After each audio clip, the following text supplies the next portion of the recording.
Recording in progress. Salut Laurent. Salut. Salut Laurent.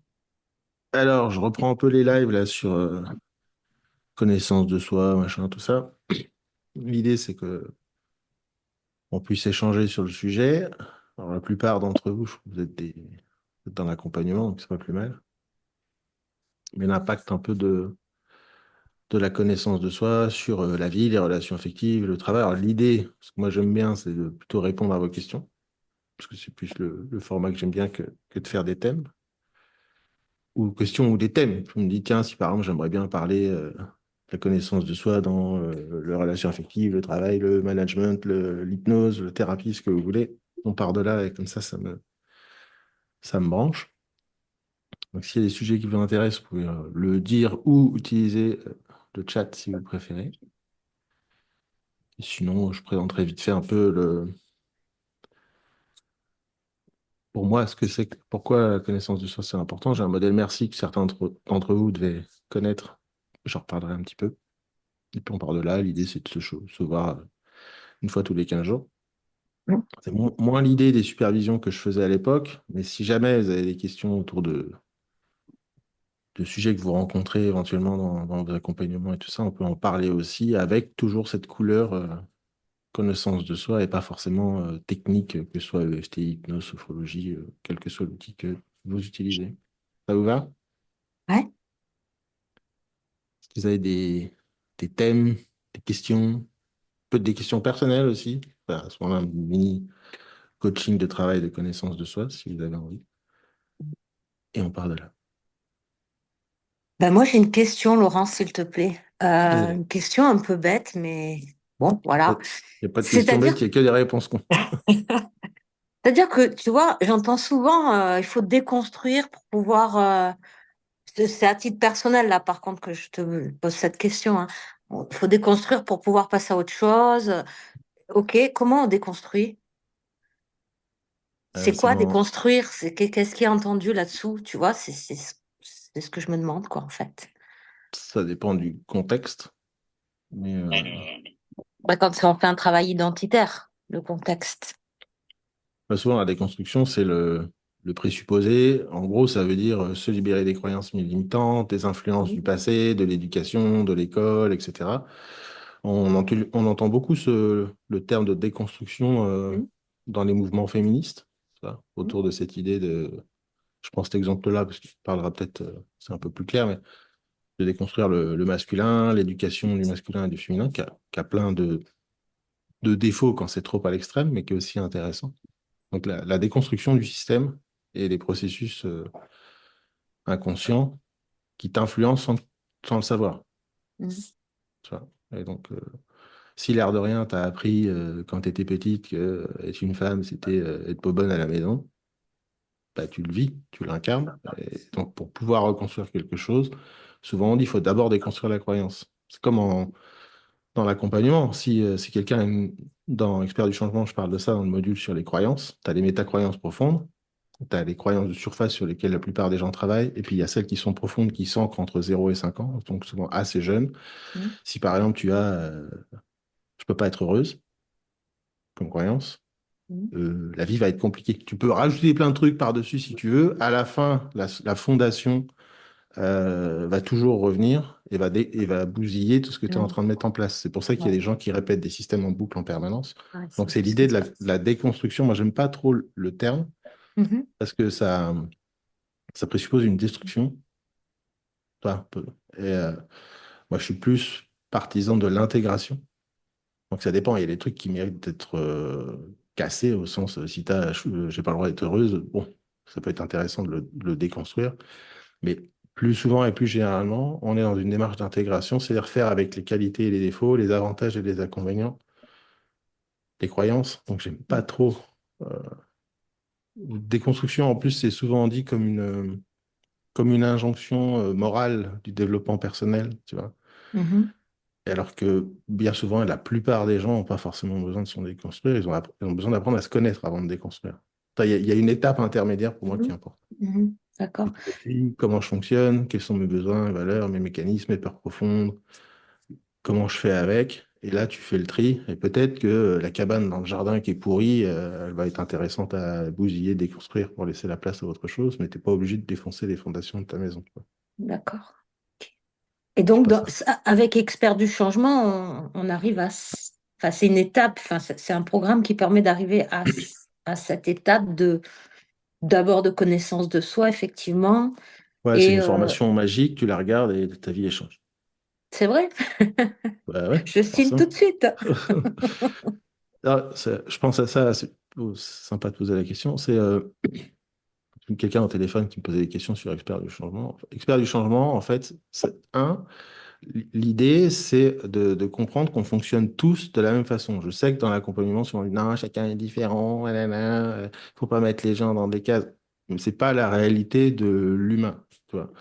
La réalité de l'humain, c'est qu'on a tous des histoires de vie différentes, mais Mhm, elles s'ancrent et les mécanismes qui ancrent les traumas, les croyances, les peurs, etc., sont les mêmes pour tout le monde. mhm, D'accord? On a tous le même moteur de base, sauf évidemment s'il y a des maladies mentales, etc. Mais ça, moi, je parle à des gens en bonne santé qui n'ont pas besoin mhm, d'aller faire. mhm, D'accord? Donc, les mécanismes profonds, c'est les mêmes pour tout le monde. C'est les mécanismes des peurs, des valeurs, les croyances, les besoins fondamentaux, les mhm, mécanismes émotionnels et les sentiments, et bien faire la différence entre les deux, et la spiritualité. On a tous une spiritualité, qu'elle mhm, soit assumée, connue ou non. mhm. Spiritualité, c'est la philosophie de vie, c'est le Oui, méta. ouais, ouais. Mhm. Ouais, c'est d'accord. Et En haut donc, de la ces pyramide mécanismes, de Diels. voilà, c'est ça. Et en gros, tous ces mécanismes-là, mis ensemble, il fabrique un être humain qui a une histoire de vie et en Mhm, fonction de ce qu'il a vécu, va créer ou non des traumas, des croyances, des ancrages. Et après, on a des mécanismes fondamentaux, notamment dans les peurs, où tu as des peurs fondamentales qui sont câblées dans notre amygdale, qui est le cerveau, la partie du cerveau qui mhm. gère l'instinct de survie. Donc, tu vas avoir moi, celle que j'évoque le plus, parce que c'est les plus importantes dans le travail sur soi, c'est le rejet et l'abandon, qui sont Ouais. des structures profondes. Enfin, Oui, tu parles des ça- blessures émotionnelles, là, en fait. Des voilà. blessures de l'enfance. C'est pas tout à fait pareil, parce que les blessures, je les aborde aussi, c'est celles qui sont souvent abordées par Lise Bourbeau, les 5 blessures Oui, qu'on peut de ouais, soi-même. ouais. Mhm, Moi, je dis tout le temps, il en manque une, c'est l'impuissance. mhm, Donc c'est probablement une fondamentale qui tient toutes les autres. Mais celles qui sont vraiment câblées dans l'humain, c'est le rejet et l'abandon. D'accord. d'accord. L'injustice, l'humiliation, etc., sont des événements de la vie, une histoire de valeurs, etc., qui sont aussi câblés dans la société, mais pas Mhm, forcément dans l'amygdale, dans le mécanisme. Alors que le rejet et l'abandon, oui. mhm, Et donc, qui sont notamment dans les relations affectives, le travail, la peur de ne pas oser, de ne pas se lancer. En général, tu grattes un peu, c'est l'un ou l'autre, rejet ou d'accord. abandon. Ouais. Et, Ou et les on deux, les a même. toujours. Tu vois, Mhm, c'est un truc que tu peux pas déconstruire mhm. parce que c'est comme c'est câblé, tu les auras toute ta vie. Tu dois apprendre à vivre avec, à composer avec, à les repérer pour pouvoir. Ce qui dépend du degré. Si tu es à 10 sur 10 sans peur de l'abandon, il y a probablement une histoire d'influence, d'éducation, de trauma, de rapport à l'affectif quand tu étais petite, etc. Papa, maman, et grands-parents, enfin toute la Toute la sphère lignée. affective, hein, Mhm, d'accord? Et toute la lignée, etc. Donc ça se déconstruit pas, ça se réduit au sens où on peut pas d'accord. la peur de l'abandon, on la réduit, mais à un moment donné, elle sera toujours plus ou moins là, c'est un mécanisme humain. Donc c'est là que moi j'aborde cette idée d'intégration. On fait avec, en plus il y a des profils, il y a des traits de caractère. Mhm, On ne naît pas vierge. C'est une vieille légende urbaine. On naît avec un trait de caractère. Moi j'ai 4 enfants, tu vois, troisième jour, la différence entre les 4 gamins, déjà, dans les traits de caractère. Et donc, c'est aussi ça, ce que moi j'appelle l'intégration, c'est faire avec son énergie, son style et ses traits de caractère. Parce que souvent, dans le développement personnel, on va essayer de devenir quelqu'un d'autre au lieu de faire mhm. avec qui on est. Et si tu sais Eh que tu as ouais. un mécanisme abandonnique, tu apprends à le reconnaître et à te dire, ah, tiens, ça c'est mon mécanisme abandonnique qui s'active, c'est pas ce que je veux, mais je reconnais qu'il s'active, probablement qu'il me protège de plein de trucs. Et donc, comme tu sais reconnaître chez toi et chez les autres, les interactions changent. C'est plus un Mhm. truc que tu subis, c'est un truc que tu reconnais qui te permet de rajouter un processus de décision par-dessus. Une vigilance, en tout cas. Ouais. Penser. Parce qu'il y a plein de bons côtés à avoir peur de l'abandon ou peur du rejet. Il y en a Lesquels? plein, il y en a plein de mauvais aussi. Qui dit peur dit désir. Ouais, c'est Donc, vrai. les gens regardent toujours Mhm. une La seule peur. face de la pièce Mhm. et jamais l'autre. Pour avoir peur de l'abandon, il faut désirer aimer, être aimé, tout ça. tu vois, avoir un besoin affectif. Et donc, c'est chouette. C'est-à-dire, si tu n'avais pas Mm. peur de l'abandon, probablement que les gens seraient tous tout seuls. C'est ces deux Ouais. peurs qui tiennent l'envie, le côté social de l'être humain. Donc, c'est parce qu'on a ces peurs qui sont ancrées, qu'on vit en groupe, qu'on vit en société, et qu'on a tout ce qu'a construit la société humaine. Et c'est pareil chez les animaux, hein. Euh, tous les animaux sociaux, ils ont ces mécanismes de peur. Moi, je le vois chez mes chiens, si je suis trop loin, oh, ils ont cette peur de Là, il merde, te je suis tout cherche. seul. Tu Mm. vois. Et donc, derrière chaque peur, il y a un désir. Et ça, c'est un des problèmes de la déconstruction, pour revenir à ta question de base, c'est qu'il faudrait déconstruire tout. Les gens, ils disent, moi, j'ai pas de peur, j'ai pas de besoin, je suis déconstruit. Alors, rien du tout, tu es déconstruit, tu es dans le déni. Mm. Ouais. Et donc, je pense que c'est mieux d'apprendre à regarder l'autre facette. C'est ça l'intégration. Si tu regardes D'accord, l'autre c'est de facette de la regarder l'autre médaille, côté, le versant positif ouais, de ta blessure. plutôt que de se dire, ah, moi, je suis abandonné, j'ai peur de l'abandon. Hein. Tu dis, bah, moi, je suis quelqu'un qui a besoin d'affectif, d'être entouré de gens, d'être reconnu dans ce que je fais, qu'on me dise merci quand je fais des trucs. Je fonctionne de cette façon. C'est quelque chose qui me plaît, qui me fait plaisir. Qui a des défauts, c'est que je vais avoir tendance à être un peu trop autour des autres et à attirer un peu trop l'attention quand c'est un peu l'excès. Mais voilà, je suis comme ça. Et donc, et toi, tu as un truc OK. C'est plus quelque chose que tu subis. Et surtout, moi, je trouve que ce qui m'a aidé le plus, c'est que ça fait qu'on arrête d'accuser les autres de nos structures. Mm. Quand tu reconnais certaines de tes structures, tu dis, bah, c'est pas mon conjoint, mon ami, mon boss le problème, c'est qu'il touche cette structure qui m'appartient, qui vient toucher ce besoin d'être reconnu, machin. Et donc, c'est pas de sa faute parce que lui, il est peut-être si toi, par exemple, t'es dans la peur de l'abandon et que l'autre est dans le rejet, il comprend pas ton besoin à toi parce que lui, il n'a pas le même. Donc, c'est pas de sa Mhm. faute à lui.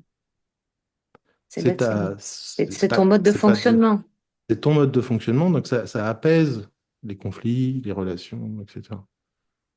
Pour ça, je dis c'est la connaissance de soi et des autres parce que quand t'arrives à le reconnaître chez toi, tu le reconnais chez les autres, tu dis, Mhm. tiens, c'est une personne qui est dans le rejet, elle va probablement fonctionner comme ça, comme ça, comme ça.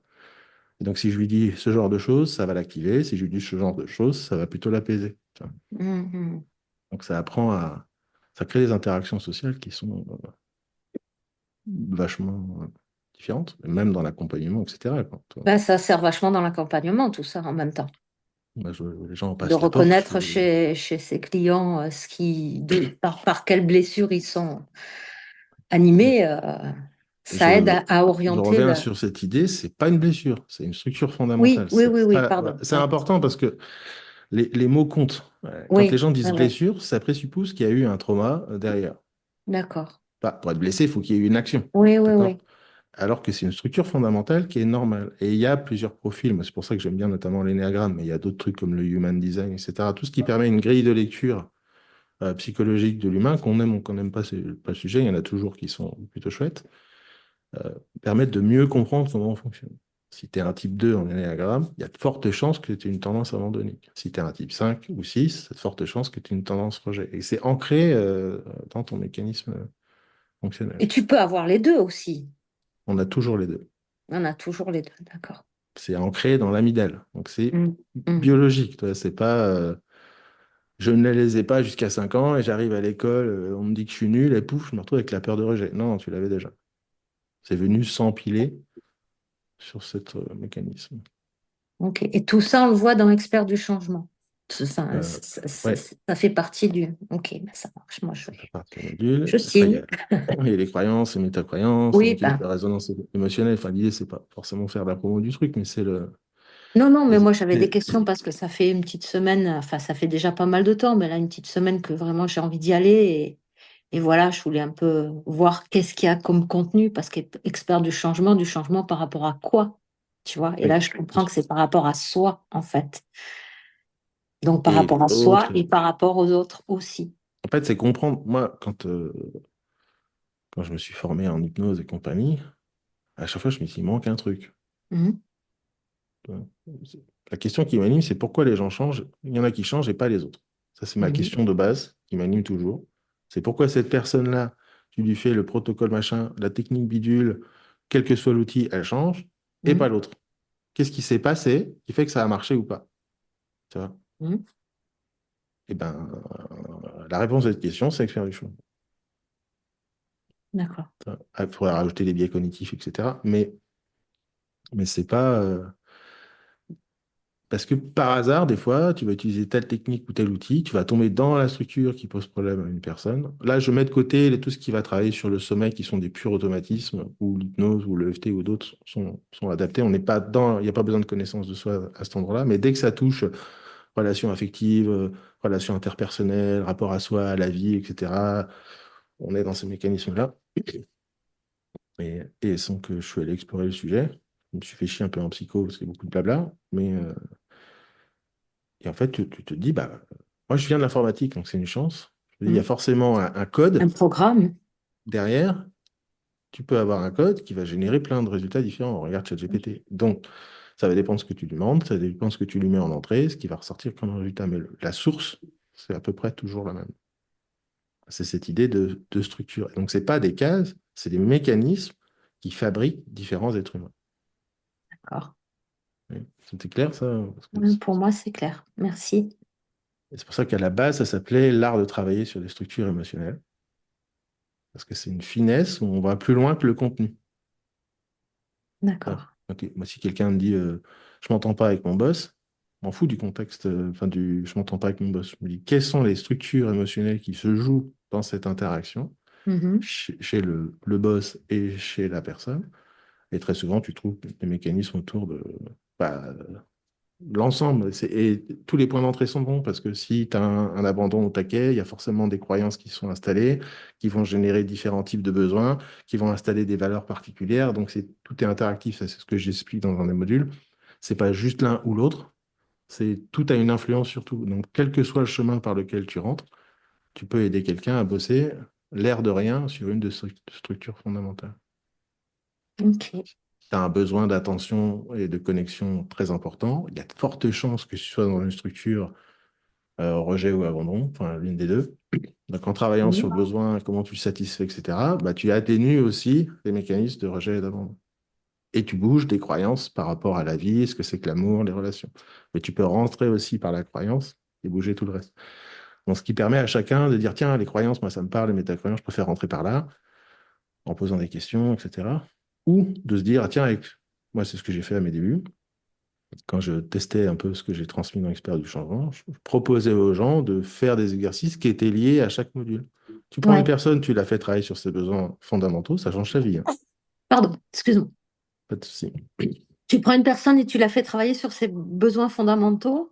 Ouais, Du coup, j'ai pas entendu. bah, ça change sa vie parce Oui, que ça c'est une change sa vie, structure oui, bien sûr. fondamentale. Et en plus, moi, ce que j'aime bien là-dedans, c'est qu'il y a une forme d'autonomie, de responsabilisation. Parce que tu apprends aux gens comment ça marche. Il y a un truc que moi, j'aime pas avec toutes les techniques hypnose et compagnie, c'est la déresponsabilisation qu'il y a souvent derrière. Tu viens, tu fais une séance d'hypnose, on te fait pouf, pouf, rupture pâtée, fermer les yeux, pouf, tu dors et tu changes, tu as appris quoi. Oui, pas grand-chose sur toi en tout cas. Donc ça marche, c'est très bien. Je critique pas le système, c'est utile dans plein de cas. Mais moi, j'aime bien, c'est comme ça que j'éduque mes enfants, c'est comme ça que je vois la vie, c'est d'être autonome sur le sujet. Attends, d'entendre Luc, donc je les mute. D'être autonome sur le sujet et d'avoir de moins en moins possible de quelqu'un pour évoluer dans la vie. Parce que tu comprends comment ça marche, toi, tu comprends comment tes enfants fonctionnent, comment ton conjoint fonctionne, comment ton entourage fonctionne, la systémie familiale. Tout ça, ça part de cette fondation. Enfin, pour moi, forcément, je suis biaisé, c'est ce que je crois, hein, tu vois. Oui. Donc, Non, mais j'y crois aussi en même temps. et l'air de rien, ça apprend la systémie, ça apprend plein de trucs. Parce que quand Mhm. tu comprends comment ça fonctionne, je prends juste rejet abandon, et c'est juste une petite partie du sujet. Si toi, tu as le rejet, ou ton mari, ton conjoint ou ta femme, et dans l'abandon, tu as deux enfants dans le rejet et un autre dans l'abandon, t'as une systémie qui est complexe. Ça. Mhm. Alors que quand tu Mais sais même comment ça si tu as marche, deux enfants dans l'abandon et puis, par exemple, ton mari dans le rejet, la systémie est complexe. ouais, bah, toi, Mhm. Et en plus, ça a des impacts sur l'éducation. Si toi, tu es dans le Ben, rejet, que tu as deux gamins dans l'abandon, vous ne parlez pas du tout le même langage, hein. ouais, c'est clair. Mais même si on a, je pense, enfin, de mon expérience, même si on parle le même langage, c'est comment arriver à influencer derrière pour que ça puisse apaiser la Et systémie familiale. Je le dis souvent dans mes stages, là, je prends l'exemple du couple. C'est à rejet et rejet ensemble, c'est souvent des relations un peu conflictuelles. Parce que les deux rejets se rencontrent. Le rejet, c'est souvent une démarche d'action. Il y a jugement, critique, et quand on a peur du rejet, on ne se sent pas à la hauteur d'être aimé, au fond. Ok. Mhm. Donc, si les deux ne se sentent pas à la hauteur d'être aimés, ils vont chercher chez l'autre, quand il n'y a pas cette connaissance de soi et cette évolution, ils vont chercher chez l'autre quelque chose qui prouve qu'ils sont à la hauteur d'être aimés. Et donc, ça génère toujours des espèces de petits conflits, l'air de rien. Tu ranges pas la vaisselle, je me sens rejeté, je me sens pas aimé parce que tu n'as pas respecté mon truc. Et ça part en vrille Mhm. sur des détails. C'est un peu la caricature du rejet-rejet, mais c'est pour que les Ouais. gens comprennent. T'as abandon, c'est souvent des couples très tranquilles. Parce que l'abandon, ce qui te fait peur, c'est l'absence. C'est quand il n'y a personne. Donc, quand l'autre est là dans la maison, ça va. C'est des couples qui parlent pas forcément beaucoup, qui sont à l'aise avec les silences et qui n'ont pas besoin de blablabla. Blablabla. Mhm. Si quand tu rentres chez toi, ta femme, elle te raconte toute sa journée en parlant à 200 à l'heure, probablement que tu as une structure rejet en face. C'est une mécanique très rejet. D'accord. Je dis, le mot probablement est important, hein, Ouais, oui, parce que c'est pas forcé, non. parce qu'il y a des structures, des mécanismes complexes où les femmes vont avoir tendance à masquer le rejet par une structure d'abandon, parce que l'influence de la société fait que les femmes ont plus de droits d'aller vers l'abandon que les hommes. Et inversement chez les hommes. Les hommes vont masquer les structures abandonniques par du rejet, parce qu'un homme, l'abandon à l'excès, c'est le manque affectif, c'est de la sensibilité, tu vois, c'est très... Et donc dans la culture, moins maintenant, mais c'est quand même très présent, les hommes, t'as pas le droit d'être comme ça. Il Mhm. faut être fort, costaud, machin. Donc ils masquent cette structure-là par le rejet, et chez les femmes, c'est plutôt l'inverse. Donc ça crée des systèmes un peu... Ça, c'est déjà très, très avancé quand on maîtrise un peu les bases. Mais... Non, je reviens sur le couple, rejet-rejet, abandon-abandon. Et abandon-rejet, ça marche bien. Parce que D'accord. les structures ne se rencontrent pas et donc ne s'activent pas. Et donc, c'est souvent des couples qui sont en repos. Quand tu es dans le rejet et que tu es quelqu'un qui est dans l'abandon, ça repose ta structure rejet, et Mhm. inversement. Mais parfois, l'autre peut activer l'autre sans faire exprès. Parce Mhm. que si tu es dans l'abandon, tu dis à l'autre, bah, c'est pas terrible ce que tu as fait. Pour toi, c'est pas grave, parce que c'est pas ta structure. Ce qui compte, c'est la présence. L'autre, il se sent rejeté quand tu lui dis ça. Et l'autre va se sentir rejeté. Donc, des fois, ça crée des conflits. Des conflits. Je comprends pas. Quand les gens disent, je sais pas, j'ai dit un pauvre truc, l'autre, elle est partie en vrille. Ah oui, parce que tu n'as pas la même structure. Je D'accord. comprends. Ça résonne. Et donc, en général, c'est des structures opposées. Ce qui est assez fréquent dans les couples, d'avoir des structures opposées. Ouais, Parce les que opposés s'attirent. c'est plus. Non, parce que c'est plus tranquille. C'est moins. Mhm. Après, il y a des gens qui aiment les relations un peu conflictuelles, donc souvent des couples un peu rejet-rejet. Un mec dirait, ma femme, c'est une chieuse, mais je l'aime quand même. Mhm. En général, tu retrouves les structures.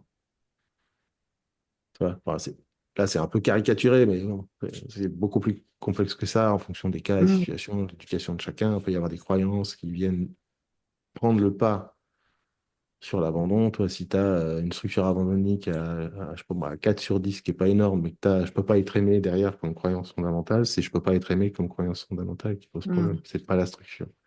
Ouais, j'entends. C'est pour ça que c'est l'ensemble de ces structures, quand on les explore, qui définit comment on fonctionne et qui crée l'unicité De de chaque chaque être humain, individu. de chaque individu. Et c'est pour ça que tu peux vivre le même événement que ton voisin. Tu peux être dans une voiture, dans un avion, dans un train, avoir un accident, où il y a autant de personnes qui vont vivre le truc différemment. Les résiliences, les Hein. croyances sur la vie, la philosophie de vie, enfin tout. Cet ensemble-là va générer des réactions, pardon, et des attitudes différentes en fonction des profils. C'est pas qu'on est tous uniques, on fonctionne tous de la même façon, mais l'ensemble de ces mécanismes génère des attitudes différentes. Ça marche, j'ai compris. Merci beaucoup d'avoir pris le temps de répondre à toutes ces questions. Et on se rejoint bientôt sur Exerce des changements. Ça, Ouais. c'est vachement bien. Après. Moi, je suis pas Oui, obligé. oui, non, mais ça, je te dis, ça fait une petite année déjà que ça trotte. Et là, je vais le faire, c'est bon. Euh, C'est parti. Et comme Ça c'est va m'aider. structurel, alors, souvent, je reviens à ça parce que ça me fait penser à la question qu'on m'a posée cette semaine. C'est pas une méthode de travail. C'est de la Oui, oui, connaissance oui. de soi et de Oui, l'autre. oui, Non, mais oui, oui. c'est pas applique cette technique en cabinet, méthode 1, 2, 3, 4. Il y a Oui, oui, quelques j'ai bien petits entendu. outils. Non, non, mais je dis pour tout le monde, hein. Hum, Des petits outils ici et là qui sont sympas, mais c'est quels que soient les outils que les gens utilisent, ou il y a des gens qui ne sont pas thérapeutes qui la suivent, tu vois. Euh, quels que soient les outils utilisés, ça va servir dans la façon de poser les questions, dans la posture, l'attitude, le machin. Donc c'est pas une grille, au sens on ne met pas les gens dans les cases. Bon, des fois, les gens ils passent la porte en stage. Je peux te dire dans les 5 premières minutes, sur les 25 personnes qui sont là, qui a rejet, qui a abandon. Mais je m'en sers pas en soi, et même en cabinet, je le dirai pas forcément aux gens, sauf dans certains cas très précis. Mais ça me permet de savoir comment parler à tel stagiaire, comment aborder tel truc. Si j'ai qu'une salle d'abandonnique, c'est pas du tout la même chose qu'une salle de rejet, par exemple. C'est pas du tout la même façon de transmettre le cours. d'accord. Donc ça sert à adapter son comportement en fonction de ce qu'on voit chez les autres. Mais Et tu aussi, penses, pardon, à faire attention. Moi, j'ai une structure abandonnique qui est masquée par du rejet. Donc, j'ai besoin de reconnaissance, machin, tout ça, bidule. Et j'ai aussi une structure rejet qui est assez forte, de ne pas vouloir déranger, machin. hum, Quand je répète, j'ai l'impression de faire chier tout le monde. Tu vois. Donc, ça se sent dans mon stage, bah, j'en fais une blague. Tu vois. Où hum, je sais que ça joue. J'aime pas les merci en fin de stage. Ceux qui sont déjà venus en fin de stage, en général, je m'éclipse un peu. Tu vois. Donc, souvent, je l'explique aux gens. On dit voilà, moi je fonctionne comme ça, donc si vous me voyez faire ça ou ça, ouais, comme ça, hein, c'est normal, ça n'a rien à voir avec vous, c'est moi qui fonctionne comme ça, et donc tout de suite, ça fout. Là, il n'y a ça pas enlève la de. pression. Voilà. Moi, je vais défendre mes émotions par l'humour, la blague ou la provoque. Donc quand tu le sais et que tu l'as expliqué aux gens, bah, les gens prennent moins mal. Ils prennent les choses différemment. Tu vois. Donc c'est pour Et ça aussi tu, que ça permet d'adapter quand on fait des stages, des trucs, qu'on donne des conférences, d'adapter ton discours. son discours et son énergie à l'énergie qui est en face. Mhm. Et une question, tu penses pas que, enfin, pourquoi tu dis que je le dis pas forcément aux gens? Tu penses pas que ça peut les aider de savoir comment, qu'est-ce qui les anime en fait, comme blessure, pour que ils puissent en prendre conscience? Là, ça dépend de la philosophie de chacun autour de l'accompagnement. Le truc, ce que moi j'ai remarqué depuis 15 ans que je fais de la supervision, c'est que la plupart des gens qui vont très vite sur Ah, tu fonctionnes comme ça, c'est une question d'ego, c'est pas une question d'aider l'autre. Ok. En gros, c'est moi je sais, je vais te dire comment tu marches. Ok. Mhm. Parce que ça satisfait la posture de praticien. C'est souvent les jeunes praticiens qui font ça, mais même plus tard, on retrouve ça. Moi, c'est pas ma philosophie. Évidemment, j'ai de l'ego et je suis content quand ça marche. Là, je dis pas ça, hein. Ma philosophie, c'est l'autonomie, la responsabilisation.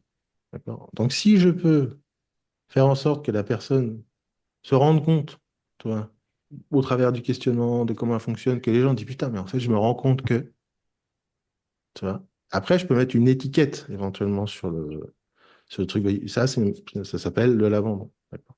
Ou alors, je vais l'évoquer, voir si ça résonne. Mais je dis pas aux gens, tu fonctionnes comme Oui, ça. oui, oui, d'accord. Le faire Je de dis, manière indirecte, bien sûr. ouais, mais Pas c'est pareil. On subtil est parce qu'il d'accord. faut évoquer sans vouloir que la personne soit d'accord avec toi. Si toi, tu vois quelqu'un, tu penses qu'il a de l'abandon, et que tu commences à insister sur le sujet, il y a des gens, ils vont se rendre compte qu'ils sont dans une structure abandonnique à la huitième séance. Et c'est pour ça que je dis tout le temps, tout le temps, tout le temps que la structure abandonnique, c'est la plus complexe à accompagner. Parce que si tu vas trop vite avec un abandon, il va t'abandonner en premier. Donc, si vous êtes thérapeute, quand tu as des clients, tu fais une super séance, putain, la super séance, c'était génial, qui ne reviennent pas, tu avais probablement une structure abandonnique en face de toi, tu es allé trop vite, les peurs de l'abandon, elles ont peur, tu vois, et elles ont tendance à projeter sur l'extérieur leur propre mécanisme. Donc, si tu as peur d'être abandonné, tu vas avoir tendance à abandonner en premier pour pas être Mhm, abandonné. Tu vois ce que je veux dire? mhm, mhm, Donc, ces profils-là, ils vont mettre fin à la thérapie parce que tu es allé trop vite. mhm, Alors que le rejet, c'est les structures inverses. C'est probablement les structures où il faut rentrer un peu dedans. Si vous m'avez suivi pendant quelques années ou quelques covisions, les gens me disent là, tu as été un peu dur. Oui, parce que c'est une structure rejet qui va avoir besoin d'être un peu secouée derrière sa structure pour pouvoir passer au travers. Et des fois, je suis très doux, je pose pas de questions, c'est très lent. Je pose une question toutes les 5 minutes, je laisse sauf parler parce qu'en face, c'est une structure abandonnée. mhm. Ça. Et donc, c'est pour ça que c'est C'est pas des méthodes, c'est des trucs. Et après, elle demande vraiment un travail. Moi, je pense que c'est mieux de se placer en mode exploration. Tiens, j'ai fait le module rejet-abandon. Cette personne-là, je prends 5 minutes, voir un peu comment elle fonctionne. Poser un petit peu des questions pour voir si la structure elle marche, si ça aide à prendre les consciences. Et après, quand tu maîtrises bien le sujet, tu as la méthode psychoéducation. Justement, tu évoques, tu dis, bah, tiens, souvent, les gens dans les relations affectives, il y a deux structures fondamentales, le rejet, l'abandon, l'infonctionnement. Moi, je fais ça dans mes stages. Mhm. Je vois bien qui résonne ou Tu pas. Les gens ils réagis disent, à putain, ça. mais c'est moi ça. Ouais, Mhm. tu vois. Et je m'arrête, les gens ils disent, c'est moi ça. Qu'est-ce que tu veux en faire? Comme c'est fondamental et que c'est câblé dans l'amygdale, des fois, il n'y a pas à les changer. Il y a juste à savoir comment elle fonctionne. Ce que j'appelle la psychoéducation. Ouais, Je mais sais que quand tu es elle te comme ça. pourrit la vie, ta blessure, tu as envie quand même que ça pèse, Si, quoi. si elle te pourrit la vie, c'est probablement qu'elle est à l'excès. Ouais, Mais des ça fois, même marche. quand tu es à l'excès et que tu sais comment elle marche, elle te pourrit un peu moins la vie. Là, je parle des peurs, rejet, abandon, hein. Quand c'est des Ouais, ouais, structures, ouais. genre, les croyances fondamentales, j'ai pas le droit d'être aimé, j'ai pas le droit d'être heureux, j'ai pas le droit d'être en bonne santé. Enfin, ces métacroyances-là qui tiennent beaucoup de gens sans s'en rendre compte. C'est là, faut y aller, travailler dessus. Mhm. Comment elles ont été apprises, d'où elles viennent. Et donc, c'est souvent un travail qui peut être rapide sur certaines croyances, mais qui peut être un peu long parce qu'en général, elles sont associées à des blessures affectives, éducatives et des influences répétées. Donc, parfois, tu as des traumas complexes derrière, donc c'est parce que c'est pas une recette magique. Mais bon, les croyances, des fois, ça se bosse, certaines se bossent assez vite. Ça dépend des gens, ça dépend du cas, ça dépend de ce qu'il y a derrière. Et quand ça bloque à un endroit, c'est probablement que c'est une autre structure qui déconne. Ce que j'ai dit tout à l'heure. Si l'abandon ne bouge pas, que ça marche pas, les gens se sentent bien 2 jours et que ça revient, probablement qu'il faut aller explorer les croyances. C'est vraiment les deux principales. Les besoins et les valeurs, c'est bien, mais on est dans. C'est pas aussi fondamental. C'est des structures au sens où on les a tous. Et elles tiennent pas autant de problèmes que les peurs et les croyances. C'est Mhm. mon point de vue. C'est Ouais, plus la facile. croyance, elle dicte ta vie, quoi. Elle dirige ta vie, ta croyance, en fait. On pourrait presque dire que tout est croyance, mais Oui, oui, t'en as pas qu'une en général. ouais. Et c'est vraiment la différence entre la croyance. Parce que moi, j'ai toujours vu ça. Tu vas au restaurant, tu prends du poulet, tu dis bah moi j'aime bien le poulet. Il dit, ah, ça c'est une croyance, ça. C'est les jeunes thérapeutes qui sortent de formation PNL. Non, c'est juste un goût, quoi. Oui, Euh, c'est pas une croyance, ça, non, je pense pas. On est vraiment sur des structures profondes, ouais, qui s'ancrent entre 0 et 5 ans. Alors, sur la construction des liens d'attachement, de l'identité, c'est ces mécanismes-là. Ça marche. Ben, merci beaucoup, Laurent. Eh ben de rien.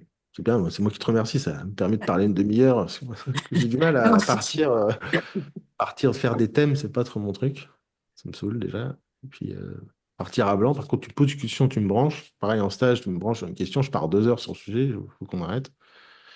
Et donc, c'est pour ça que j'aime bien le côté un peu interactif, de partir bah de oui. questions, de thèmes, puis après, ça déroule tout seul, quoi. Euh, non, pour Dorothée, elle demande dans le chat si rejet et abandon sont liés à des croyances. Non, ce que je disais au tout début, rejet et abandon sont câblés dans l'amygdale. Donc, c'est une structure Ok. d'instinct de survie. D'accord? Donc, c'est plus probablement elle qui installe les croyances que l'inverse. C'est parce que j'ai peur du rejet câblé dans mon amygdale que si mon père, quand je suis petit, me dit que je suis une grosse merde, pas installer la croyance que je suis une grosse merde. Parce que l'émotion de base, ça a été je me suis senti rejeté. D'accord. Et donc, très souvent, les gens vont aller bosser la croyance qui a été dit par, je prends l'exemple des parents, par le Hmm. parent, le fond, il y a une structure. Alors, si elle n'est pas à l'excès, c'est pas gênant, mais c'est le rapport au rejet et au regard de l'autre qui pose problème, pas tant la croyance. Vous comprenez ce que je veux dire? Hmm.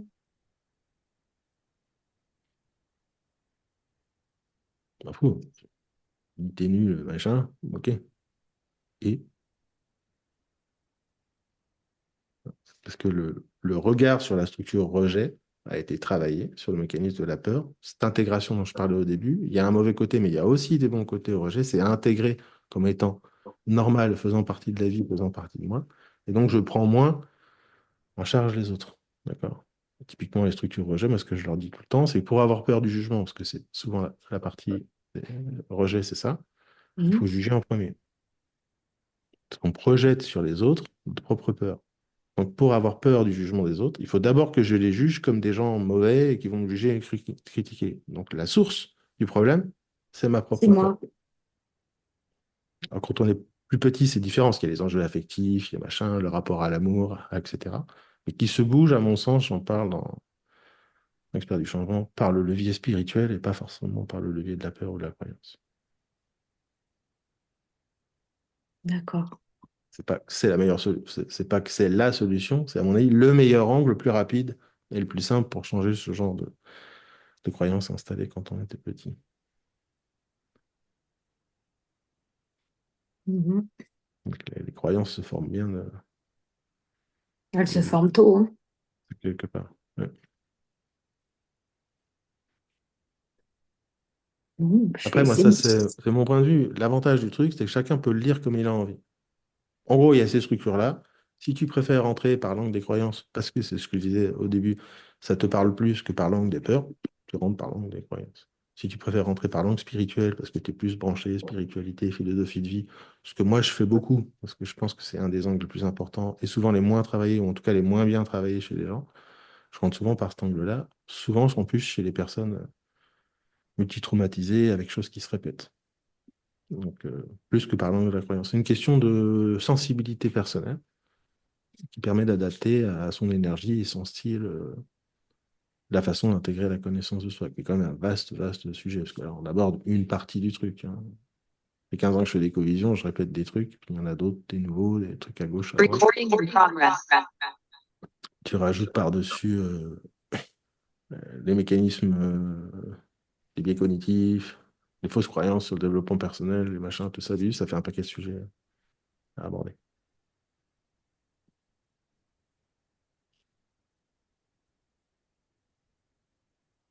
Des questions sur ça, ça répond à ta question, Dorothée.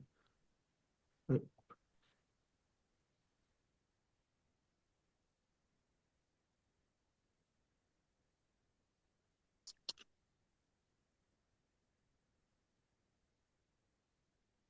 Je reviens sur ton... Ça pourrit la vie. Mhm. Je dis si la structure pourrit la vie. Euh, Faire attention à ce que ça veut dire pourrir la vie. Toi, quand il y a une relation avec les autres, il y a toute cette démarche aussi de la responsabilisation dont je parle beaucoup, en général, mais aussi dans l'expert du changement, sur le problème commence par soi. Et donc, c'est pour ça que l'exploration, la connaissance de soi, parce que souvent les gens, je dis pas que c'est ton cas, mais je rebondis sur cette idée. J'écris pas mal sur les attentes, le mécanisme des attentes. Tu vois. C'est qu'est-ce qu'on attend de la vie qui est défini par nos croyances et nos systèmes.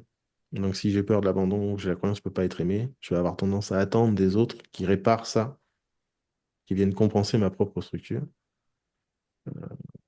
Et donc, souvent, on entend des gens qui accusent, etc. Oui, mais mon conjoint, ma femme, mes enfants. Non, non, non. Non, non. On C'est commence toi à le l'intérieur. problème. Mhm. Mhm. C'est pas toi le problème, c'est tout ta responsabilité. Ouais, bien sûr. C'est pas tout à fait la même chose. Parce que l'autre peut être un Et gros quand je connard, dis que hein. ça te pourrit la vie, c'est que c'était dans le sens que ça pourrit tes relations, en fait. C'est dans ce sens-là. Quand tu Ouais. n'en as pas connaissance ou que tu sais pas quoi en faire, ou tu vois, ça, Ah, c'est ça te sûr. ferme.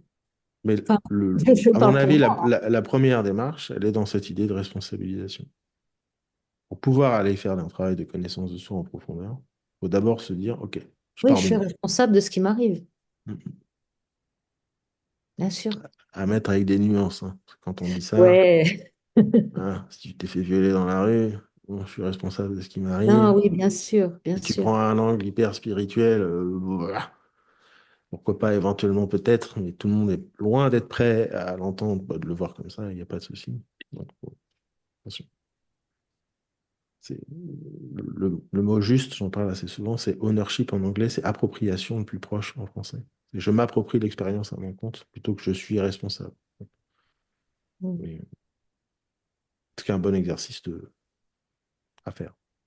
Tout ce qui vous arrive, tu Ouais. pars du principe que l'origine, c'est toi, que ce soit vrai ou non. C'est un très très bon exercice de connaissance de soi à faire, parce que ça force à aller explorer qu'est-ce qu'il y avait en moi qui a généré telle expérience. Des fois, il n'y avait rien, l'autre était juste un gros con, ou c'est juste pas de chance, entre guillemets. Et, voilà. Mais ce qui a généré en soi, en moi, c'est forcément quelque chose qui vient de l'autre, Ben, non. non? Si j'ai peur de l'abandon, c'est bien qu'à un moment donné, j'ai eu la croyance d'être abandonnée. Ou si j'ai peur du rejet, c'est bien qu'à un moment donné, je l'ai ressenti, même si j'ai cette structure fondamentale dans l'amygdale qui est là. Oui, tu l'as ressenti, de toute façon, on la ressent tous. Mais la question, c'est aujourd'hui, en tant qu'adulte, qu'est-ce que tu en fais? Et qu'est-ce qui fait qu'aujourd'hui, quelqu'un qui a peur du rejet au taquet, qui ne rencontre que des gens qui le rejettent et qui le critiquent, c'est pas les autres sont des cons, c'est qu'est-ce qu'il y a en moi qui fait que je crée des expériences où je ne fais que rencontrer des gens comme ça. Ce qui permet d'aller tout de suite mettre le doigt sur la structure. Ah, c'est pas un truc que tu dis à tes clients au cabinet, hein, ça va trop Non, non, vite. non, on est en train de parler. C'est un exercice Non, non, plus ça n'a rien à voir avec les clients cabinet. personnel, c'est de partir du Oui. principe qu'on a créé les expériences. Faut voir ça comme un jeu, hein. C'est pas une vérité, comme pourraient dire certaines personnes dans la spiritualité, etc. Ou tout ce qui est très bobo, adapté à la société occidentale. Mais tu dis la même chose à l'Éthiopien, le gamin de 8 ans qui meurt de faim, ça marche pas. Hein. Donc, si ça marche pas pour tout le monde, c'est que c'est pas une vérité. Mm. Donc, c'est plus un exercice de prendre le temps de. Sauf si tu as un regard très, très, très spirituel, si tu viens faire une expérience, tu as choisi cette expérience dans la vie d'être le petit Éthiopien qui meurt de faim parce que tu voulais apprendre je sais pas quoi. Moi, je trouve que c'est un peu tiré par les cheveux. Mm. Pourquoi pas? Ce qui me dérange dans ces trucs-là, c'est pas qu'on y croit, c'est qu'on impose à ses clients Mm. et aux gens en général. Pire encore, à ses propres enfants. Ouais, ouais, pas des choses, enfin. Après. Hmm. Ouais, c'est vraiment cet exercice de qu'est-ce qui fait que je génère ça? Qu'est-ce qu'il y a en moi qui? Peu importe d'où ça vient, en fait. Les gens s'intéressent beaucoup au sujet de d'où ça vient, qui est une forme de victimisation qui est normale. Et, c'est, bah, pourquoi j'ai cette peur-là? Peut-être que mon papa, ma maman, puis tu passes ta vie à regarder dans ton passé. Mm. Pas. Ok, fonctionne comme ça. Ce mécanisme-là fonctionne comme ça. La prise de conscience est déjà libératrice pour beaucoup, beaucoup de gens. Mm. C'est faire une analogie à la con, c'est t'as ta voiture, elle fonctionne pas, ou elle démarre pas, ou elle roule pas bien. Si tu sais pas comment ça marche une bagnole, tu peux y passer des années à chercher. Hein. Tiens, c'est peut-être ça, c'est peut-être ça. Tu vas explorer, dépenser des fortunes pour trouver. Mais si tu as quelqu'un qui, bah attends, une voiture, ça marche comme ça. Si le contact démarre pas, c'est probablement la batterie. Bah voilà, ah, ouais, c'est la batterie. Terminé. Donc la prise de conscience raccourcit vachement le chemin.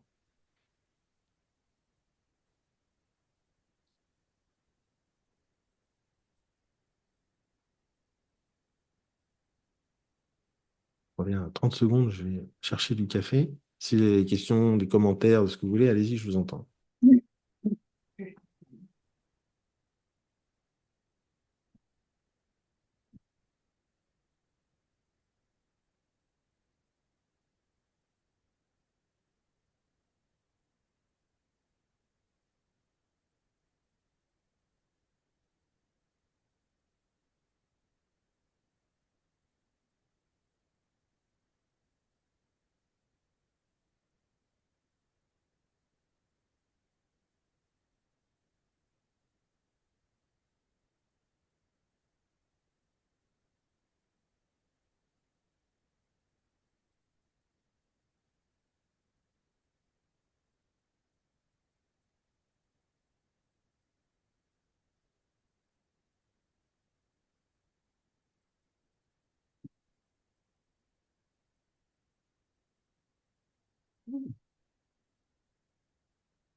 Ouais. Alors voilà, pardon, j'ai eu un petit truc avec les chiens sur le chemin. Donc, pas de Euh, question au Moi, j'ai une sujet. question.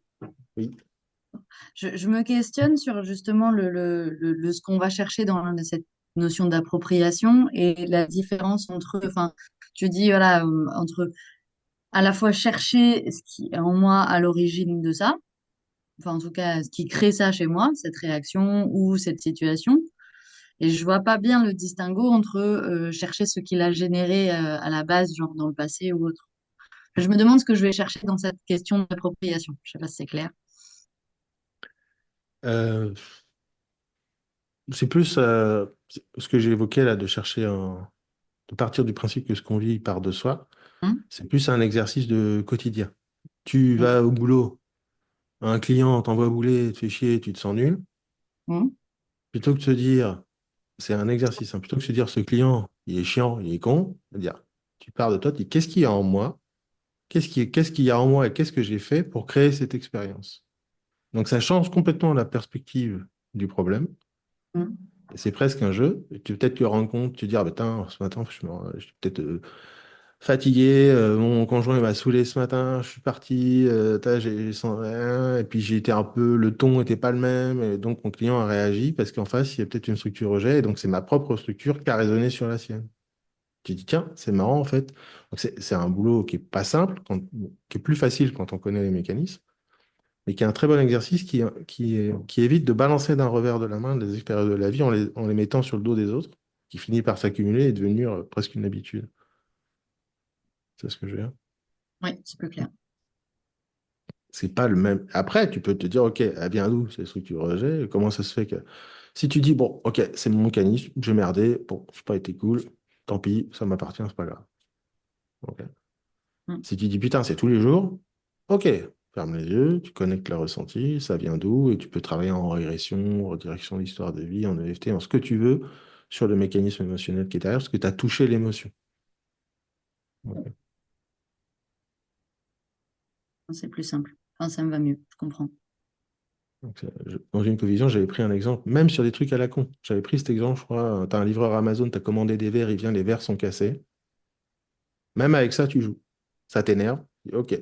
Qu'est-ce qu'il y a, qu'est-ce que j'ai fait, qu'est-ce que j'ai en moi qui a créé l'expérience des verres cassés?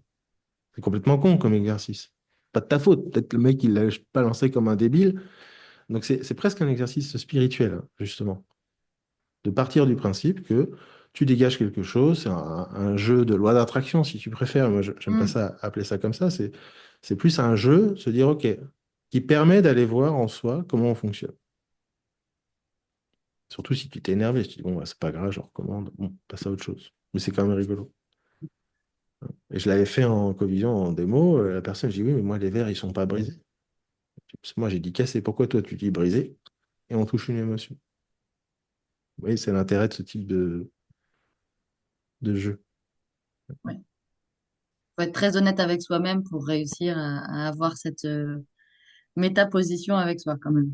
Mais oui. C'est le but de l'exercice, c'est Hum, d'apprendre cette honnêteté avec soi et donc d'être plus tolérant aussi avec les autres. Alors, pas en sombrer dans chacun ses croyances, on est tous hum, différents, c'est pas de sa faute. Non, non, il y a des gens qui sont cons, il y en a qui disent de la merde, il y en a qui sont dangereux. On a le droit aussi de juger, de hum. critiquer, de trouver des trucs nuls. D'accord? Et donc, c'est que la frontière entre le jeu et la néo-spiritualité où tout le monde est beau et gentil, c'est pas de leur faute, on a quand même le droit d'avoir un avis. Mais c'est pareil, c'est qui permet d'ancrer ses avis et ses convictions. De dire, oh, moi, je pense ça, j'aime pas ça, je l'assume, ça vient toucher telle et telle peur, telle et telle valeur et tel besoin, je suis OK avec. Ce qui permet de s'ancrer dans son style, dans sa posture, dans la vie en général, d'affirmer ses opinions et ses avis de la façon qui nous convient, qui est adaptée à qui on est.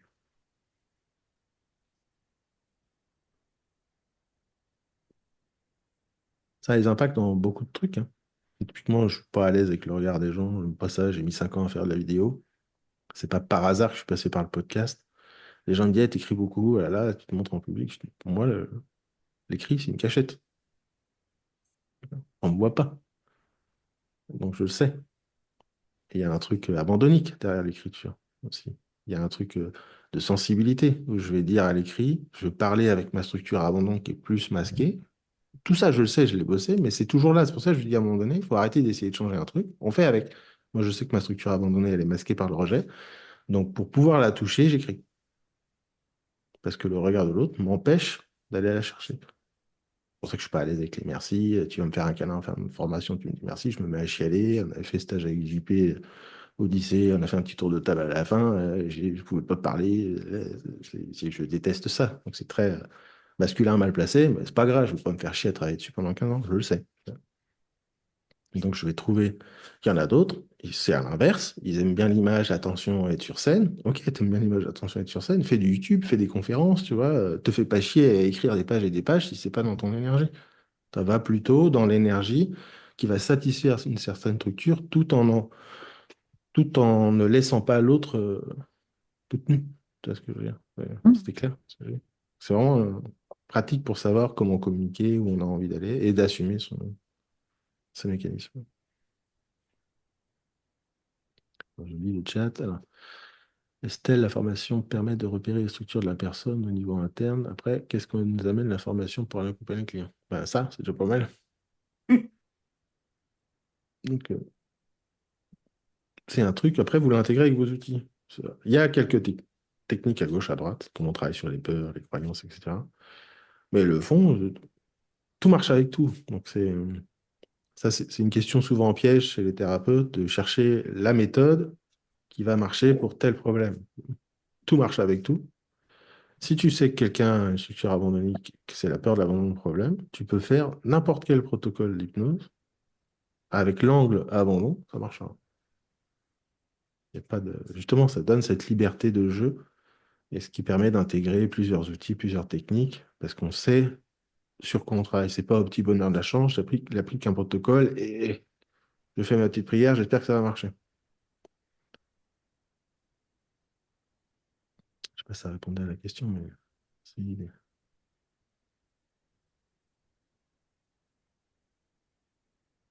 En gros, je te donne la raquette de tennis et tu joues après comme tu veux. Alors, comment trouver, ressentir ou définir la frontière entre ma responsabilité et celle de l'autre pour ne pas tomber dans la piège de la toute-puissance ou de la culpabilisation? C'est 100% responsable. C'est ma philosophie, ça vous en faites ce que vous voulez, c'est pas une règle de vie. Moi, je pars du principe tout le monde est 100% responsable. Donc, il se passe un truc, je suis 100% responsable de ce qui s'est passé, mais l'autre est 100% responsable de ce qui s'est passé. Donc, si par exemple, je suis en cabinet, j'ai un couple, j'ai le mari qui me parle de ça, dans ma tête, philosophie, il est 100% responsable de la situation. Mais si j'ai la femme, quand elle vient, elle est 100% responsable de ce qu'elle a créé. C'est vraiment cette démarche mentale. Donc, il n'y a pas de frontière. Je pars du principe que ce qui se passe, c'est 100% responsable.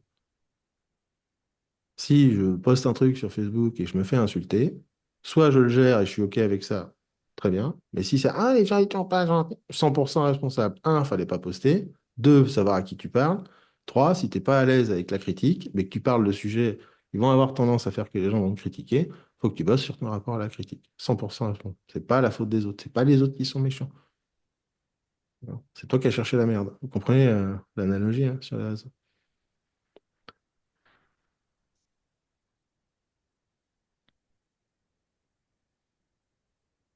Et tu peux aussi dire, envoyer bouler les gens, dire c'est sur mon meurtre, je dis ce que je veux, viens pas me faire chier et les dégager. Donc à la fin, c'est toujours ta responsabilité. Et donc c'est de la responsabilité, c'est pas de la culpabilisation. Donc ça, c'est des exemples simples. L'exemple plus compliqué, quand on est dans les agressions sexuelles, les traumas, les incestes, les viols, moi j'avais que ça en cabinet, tu peux pas aborder ça comme ça en direct avec les gens. Tu peux, il faut un rapport au taquet, mais ça reste des choses complexes, de bien faire la différence entre la responsabilisation qui est je m'approprie l'expérience et je décide de ce que j'en fais au présent pour mon futur, et je ne suis pas responsable de ce qui s'est passé.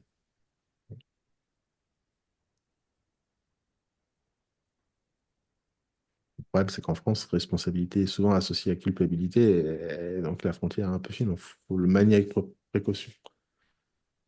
Tu ne peux pas dire à quelqu'un, ouais, mais c'est ta responsabilité quand tu as été violé.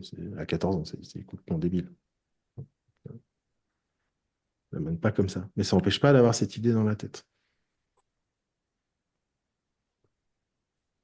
Parce qu'en Qui en faisant disait ça, que tu dénies sa position de victime, en fait. oui, c'est des trucs à absolument pas faire, tu vois. Donc, en plus, ça servirait à quoi? Pas rien. Non, à rien. Donc, l'idée, c'est l'appropriation de l'expérience. Si tu as 14 ans, tu t'es fait violer, je prends cet exemple fort exprès, en plus, tellement fréquent que, bon, et que tu as 15 ans, c'est pas la même chose et que ça te pose problème. J'ai envie de dire, c'est normal. Tu as vécu un trauma, hein, c'est compliqué, tu as des enjeux. Si tu as 55 ans, et que c'est toujours un problème qui te bousille la vie, il y a peut-être un problème de responsabilisation et d'appropriation d'expérience à ce moment-là et de démarche de connaissance de soi. Il y a des nuances dans le contexte, la durée, l'espace. Et c'est toujours pas une démarche d'accusation de «Ah, c'est de ta faute si t'as été violé». C'est ta responsabilité. Si aujourd'hui, à 55 ans, c'est encore un problème. Au sens, à toi de le travailler. Mm. Parce que Oui, souvent, dans ces cas-là, c'est des gens qui sont toujours tournés vers le passé, c'est la faute, mes parents n'étaient pas là, machin. Gna, gna, gna. Ok, c'est la vie. Qu'est-ce que t'en fais? en fait, c'est ta responsabilité de rester une victime. Voilà, c'est un peu pareil, c'est le truc que tu dis pas, vous dites pas aux clients, mais c'est la philosophie qui est derrière. C'est d'accord. Ok. C'est- J'ai raté le début parce que tu l'as fait de dernière minute. Je sais pas est-ce qu'il y aura un replay parce que du coup j'ai tout raté en fait. Oui, oui, il y a des replays. Parce que c'est exactement ce que j'avais besoin de toi en fait. C'est exactement ce dont j'avais besoin. Je m'étais dit j'aimerais faire discuter avec lui. C'était le moment et en fait j'étais pas là, j'étais pas prête. Mais 100% responsable. Qu'est-ce qui fait que tu n'étais pas prête pour le moment le plus important de ta vie? ben, Ah, j'étais pas sur Facebook, tu vois, je faisais autre chose. et C'est bien, voilà, c'est mieux. et voilà, et voilà. C'est- Moi, je Moi suis que non plus, sur. j'étais pas prête, mais j'ai dit j'y vais quand même. Ben Tant ouais, pis, j'ai j'irai tenté. me doucher après. Non, mais moi, j'aime pas trop utiliser les at everyone, à tout le monde là, sur les réseaux. Donc, des fois, en plus, comme je n'aime pas forcément le groupe, les gens n'ont pas forcément vu, puis je l'avais annoncé deux, trois fois. Donc, ça, je me suis permis hein, à tout le monde. Mais voilà, 100% responsable. Bon exercice. Hmm. Ouais, c'est délicat à manier la responsabilisation. Moi, c'est une philosophie de vie importante, mais on pourrait en faire des heures et des heures sur ce sujet pour voilà, éviter de tomber dans. Et je trouve que c'est une démarche philosophique pour moi, le 100% responsable. C'est pas une vérité. Mais c'est moi. Donc, je vais le garder dans ma pratique.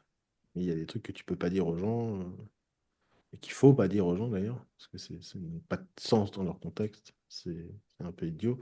Et je prends l'exemple de la personne violée qui a 55 ans. Si je lui dis, qu'est-ce qui fait que pour vous, c'est encore un problème aujourd'hui, d'accord?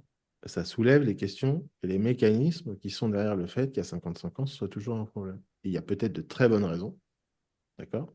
Parce que si tu as été violé par ton père, d'accord, et que toute la famille t'accuse de mentir, et qui sont toujours encore vivants, et que tu les vois encore régulièrement dans la société familiale, c'est normal que ce soit encore un problème aujourd'hui.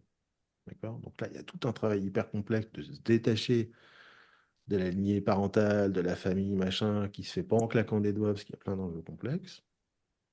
Mais c'est pas la même chose que si c'est pas un contexte aussi complexe et que la personne se victimise dedans et qu'elle en a fait une identité, comme moi j'ai eu beaucoup en cabinet où les gens elles arrivent, elles s'assoient, disent bonjour, j'ai été violée. D'accord. Euh, oui, et d'accord. Au sens, et c'est quoi le problème? Ça va. C'est y a pas de très compris quand je dis c'est quoi le problème. Je dis pas c'est pas un problème. Tout préciser aujourd'hui, c'est pas un problème au sens on s'en fout que tu aies été violé. C'est quoi la demande qui est derrière, tu vois? Et là, quand c'est affiché comme ça, affirmé un peu en mode oui, bonjour, on entend bien, je caricature un peu, mais on entend mais à peine, dans le cas auquel je pense que c'est pas du tout la même structure que le cas précédent où il y a un vrai truc complexe, une systémique qui est lourde au quotidien à porter, et donc il y a des raisons de ne pas aller bien et de se sentir victime d'un truc qui s'est passé il y a très très très longtemps. Obligé. Donc, c'est pour ça que ce sont des structures et pas des étiquettes qu'on colle sur les gens ou des trucs qu'on affirme bêtement parce que ça a été dit dans un live ou dans une formation. Faut mettre un petit peu de finesse, surtout sur la responsabilisation.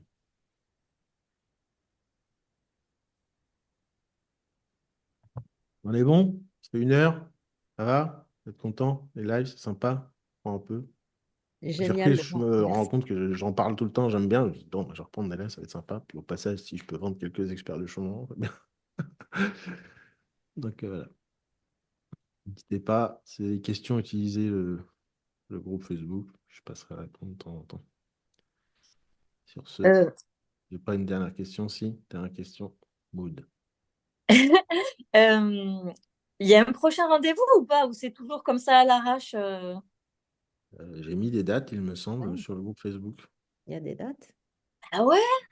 Ah Ouais. non, moi j'y suis tombée pas au hasard dessus. Enfin, ouais, bon, je vais regarder. D'accord. En fait, il y a un groupe qui s'appelait Hypnotion avant, que j'ai transformé en expert du changement pour arrêter de faire de la supervision de cas. En fait, il y en a 700 heures à écouter, ça vous intéresse. Et donc, c'est le groupe sur Facebook. Si tu ne le trouves pas, tu vas sur mon profil, tu m'envoies un message privé, je t'enverrai le lien. Et dedans, il y a les dates, les machins. D'accord. C'est affiché sur Ah, Zen. Zen et Rentable, c'est encore autre chose. Attends, moi, je vais faire plus simple. Je vais vous Eh ouais, montrer mais aussi. t'as trop de trucs, je sais plus. Ouais, mais c'est comme ça, quand on dit de faire plein de trucs, bah, on fait plein de trucs. Alors, donc, c'est ce groupe-là. Est-ce qu'il est le chat que vous voulez? Et voilà, je le mets dans le chat là. Top. Comme ça, Ok. Groupe. Ok. Et là, tu as les dates, les trucs. Voilà. Mettez-les dans votre agenda parce que moi, je suis pas le genre à vous spammer, créer des événements, ça me saoule. Donc, en gros, je le dis, je le répète la veille, je dis demain il y a live. Et puis voilà. Ok, Après, mais c'est. j'aime bien quand vous venez avec des questions, des sujets comme là, c'était super. Et donc, Eh ben oui, ben j'étais pas prête, mais je vais noter mes questions et la voilà, prochaine on n'est fois. jamais prête pour les expériences exceptionnelles. Et donc, C'est ça. On a envie de les vivre. allez, des bisous, bonne journée, bon Bisous week-end. Laurent, Et merci pour tout. je Et sais on pas se quand, voit dans 15 bientôt. jours, je crois. Ciao, ciao. Ciao. Merci.